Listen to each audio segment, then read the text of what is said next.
Donald Trump ने Justin Trudeau जो कि कनाडा के प्रधानमंत्री हैं उनके बारे में एक ऐसी स्टेटमेंट दे दी है कि यह स्टेटमेंट जो है लिटरल सेंस में वायरल हो चुकी है। दुनिया भर में इसको लेकर मीम्स बन रहे हैं और जो है एक डिबेट छिड़ गई है सोशल मीडिया पर कि यह स्टेटमेंट सही है गलत है।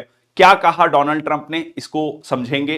क्या यह सिर्फ मतलब मजाक में कही गई बात है या इसके पीछे कुछ लॉन्ग टर्म विजन है, जियोपॉलिटिकल रीजंस हैं। एलन मस्क जो कि दुनिया के आज के समय पर कहा जा रहा है कि दूसरे सबसे शक्तिशाली व्यक्ति हैं आफ्टर डोनाल्ड ट्रंप, उन्होंने जस्टिन ट्रूडो के बारे में क्या कहा वो आज समझेंगे और इसके पीछे की क्या मंशा हो सकती है उसको समझने की कोशिश करेंगे। ब्रीफ सा वीडियो रहेगा, थोड़े से बीच में फनी मोमेंट्स भी रहेंगे, आखिरी तक देखिएगा और इट इज वेरी इंपॉर्टेंट कि आप भी अपने इस पे कमेंट्स शेयर करें।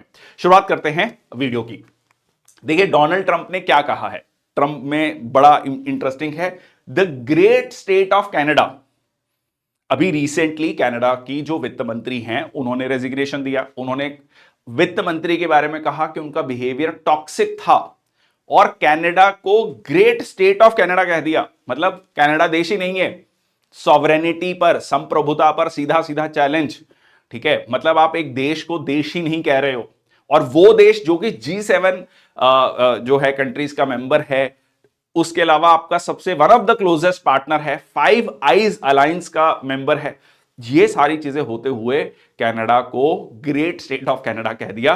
क्या ये सिर्फ मजाक में कही गई बात है? क्या एक जो देश का, यूएस का राष्ट्रपति बनने जा रहा है, ये दुनिया का सबसे ताकतवर व्यक्ति माना जाता है, वो ये बात सिर्फ कैजुअली कह रहा है या उसके पीछे कोई और मायने हैं? देखेंगे आज की वीडियो में।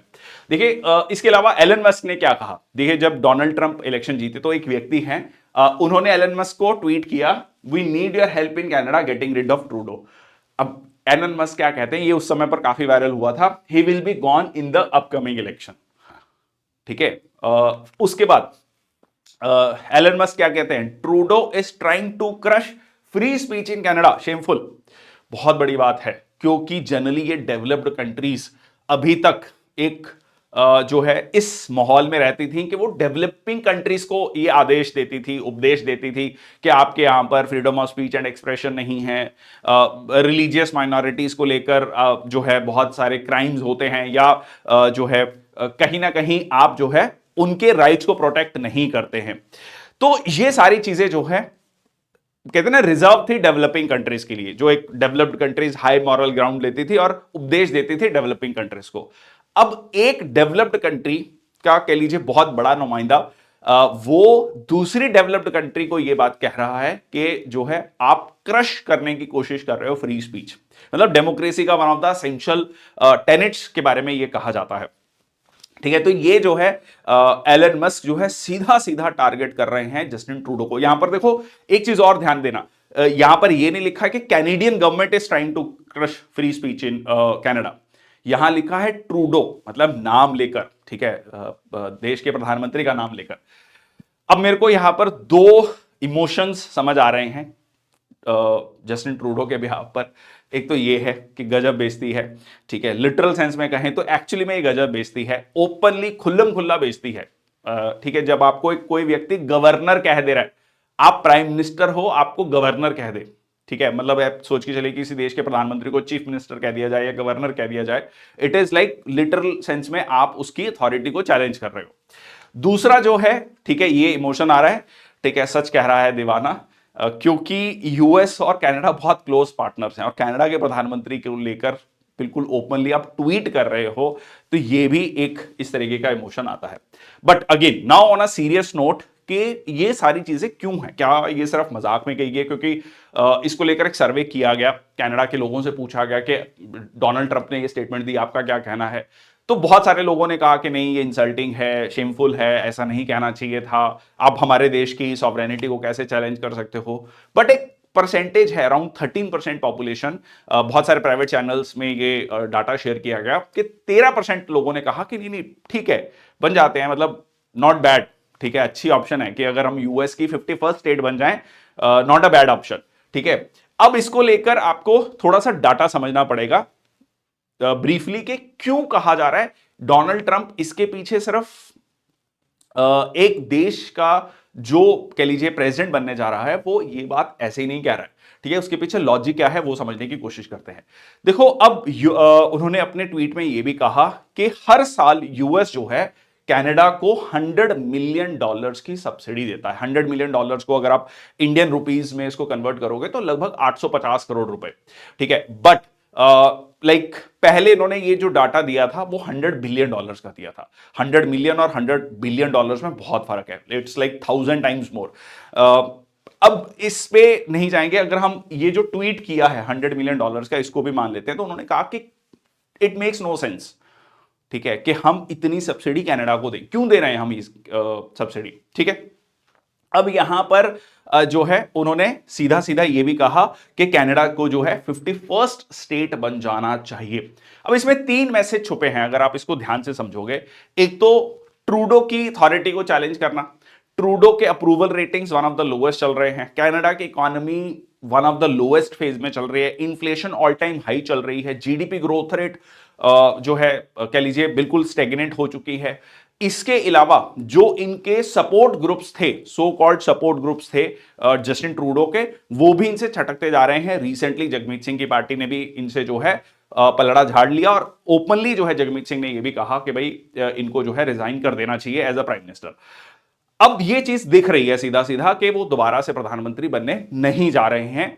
बहुत लोग तो ये कह रहे हैं कि he is facing a crushing defeat in the upcoming elections, ठीक है जी। तो एक तो ये रियलिटी है। दूसरा जो है वो मतलब कुछ लोगों का ये भी कहना है कि ये एक प्रेशर टैक्टिक्स हैं डोनाल्ड ट्रंप के कि बेटर ट्रेड डील की जा सके, क्योंकि वो ये कह रहे हैं कि जैसे ही मैं राष्ट्रपति बनूंगा तो कनाडा पर 25% टैरिफ लगा दूंगा, ठीक है। 25% टैरिफ जो है लगा दिए जाएंगे।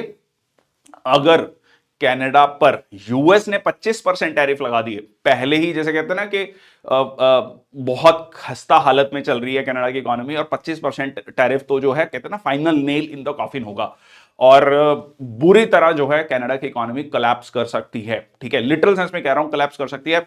It may be seems like exaggeration के नहीं, ये तो बहुत डेवलप्ड कंट्री है। आप बाकी देशों की हालत देख सकते हैं क्योंकि इनकी जो ट्रेड है यूएस के साथ वो बहुत ज्यादा है, ठीक है। It is like more than 800-900 billion dollars, और उस पे अगर चोट होती है तो इकोनॉमी पे सीधा सीधा उसका इंपैक्ट देखने को मिलेगा। अब यहां पर जो है मतलब एक नेगोशिएशन टैक्टिक्स हो सकती हैं। तो ये हो सकता है कि हम देखो आप पे टैरिफ लगा देंगे तो आप जो है हमारे साथ बेटर ट्रेड डील कर लो, जो कि ट्रंप का एक कह लीजिए मॉडस ऑपरेंडी कहा जाता है, काम करने का तरीका कहा जाता है कि बुली करो और बुली करके जो है सीधा सीधा आप जो है बेटर ट्रेड डील्स लाने की कोशिश करो, जैसा कि वो भारत के साथ, चाइना के साथ, बहुत सारे देशों को भी कह रहे हैं कि हम आप पे बहुत सारे टैरिफ्स लगा देंगे। अच्छा, अब जो है क्योंकि इसका इंपैक्ट फिर यूएस की इकोनॉमी पे भी होगा डेफिनेटली। तीसरा जो इस पे मैसेज निकल कर आता है वो है एक बहुत सटल तरीके से कनाडा के लोगों को एड्रेस करना, ठीक है। क्यों कनाडा के लोगों को एड्रेस करना? क्योंकि इन्होंने ये कहा कि देखिए अगर आप जो है यूएस की 51st स्टेट बन जाएंगे तो आप जो है आपको टैक्सेस में बहुत सेव करने को मिलेगा। You will save massively on taxes, ठीक है। आपकी जो मिलिट्री स्पेंडिंग है वो कम हो जाएगी क्योंकि यूएस की मिलिट्री आपको प्रोटेक्ट करेगी। तो सीधा सीधा फायदे गिना रहे हैं कनाडा के लोगों को कि कनाडा के लोग जो हैं इसको सोचने पे मजबूर हो जाएं, उनको लगे कि एक बार सोचा जा सकता है। क्योंकि यूएस और कनाडा के रिलेशंस लिटरल सेंस में कई बार कनाडा को यह भी कहा जाता है कि यूएस 2.0। बहुत लोग इंडिया से जब विदेश में जाते हैं जिनकी फाइनल डेस्टिनेशन है कि हमें यूएस में जाकर सेटल होना है और उनको यूएस का वीजा नहीं मिला, तो ये कहा जाता है कि आप पहले कनाडा चले जाइए, कुछ साल वहां रहिए और फिर जब आप यूएस के लिए आपको वीजा थोड़ा आसानी से मिल जाएगा, ठीक है। एक बेटर तरीका है to become a US citizen. तो बहुत सारे लोग जो है ये रूट को अपनाते हैं। द सिंपल रीजन है कि कनाडा का ओवरऑल जो एडमिनिस्ट्रेटिव स्ट्रक्चर है या फिर जो कह सकते हैं कि ओवरऑल जो सोसाइटी है वो काफी ज्यादा सिमिलर है टू यूएस। तो अब ये उनको एक मैसेज दे रहे हैं कि आपको टैक्सेस में बहुत सेव करने को मौका मिलेगा, आपकी इकोनॉमी बेहतर हो जाएगी। अच्छा, अगर आप यूएस डॉलर और कैनेडियन डॉलर को कंपेयर करेंगे तो obviously US dollar is like at a better place. तो आपकी जो करेंसी हो जाएगी वो यूएस डॉलर हो जाएगी, कैनेडियन डॉलर की बजाय, तो आपकी करेंसी बेटर है, इकोनॉमी बेटर हो जाएगी, टैक्सेस में सेव करोगे, मिलिट्री स्पेंडिंग कम हो जाएगी। तो ये पॉसिबल बेनिफिट्स हैं कि आप हमारे साथ आ जाएं। ठीक है, तो ये एक मैसेज है वहां के लोगों के लिए भी, एटलीस्ट इस पर भी डिस्कशन होना शुरू हो जाए। तो ये था मेरा एनालिसिस आज की वीडियो का। प्लीज आप अपना भी एनालिसिस, अपने भी कह लीजिए व्यूज जो भी हैं, उसको कमेंट सेक्शन बॉक्स में लिखिए, ताकि इस पे भी डिस्कशन हो।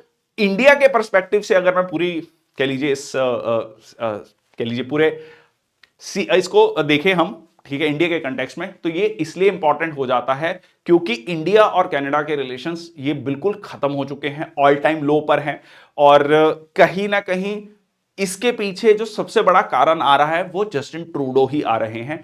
जस्टिन ट्रूडो की जो पॉलिसी है towards Khalistani elements in the Canada, और जस्ट टू अपीज देम, तो वो जो है, अगर जस्टिन ट्रूडो नहीं होंगे कल को प्रधानमंत्री, और जो है जो पॉलीवर जो वहां के कह लीजिए लीडर ऑफ ऑपोजिशन है, अगर वो प्रधानमंत्री बनते हैं, तो बेटर चांसेस हैं कि इंडिया कनाडा के रिलेशंस रिवाइव हों, जो कि इंडिया के भी इंटरेस्ट में है, क्योंकि बहुत सारे इंडियंस जो हैं वहां पर रहते हैं, या कह लीजिए जो भारतीय मूल के लोग हैं वहां पर रहते हैं, तो वो भारत के इंटरेस्ट में है। तो ये था आज का वीडियो। प्लीज अपने कमेंट जो है कमेंट्स जरूर लिखिएगा कमेंट सेक्शन बॉक्स में। Till then thank you so much. जय हिंद, वंदे मातरम।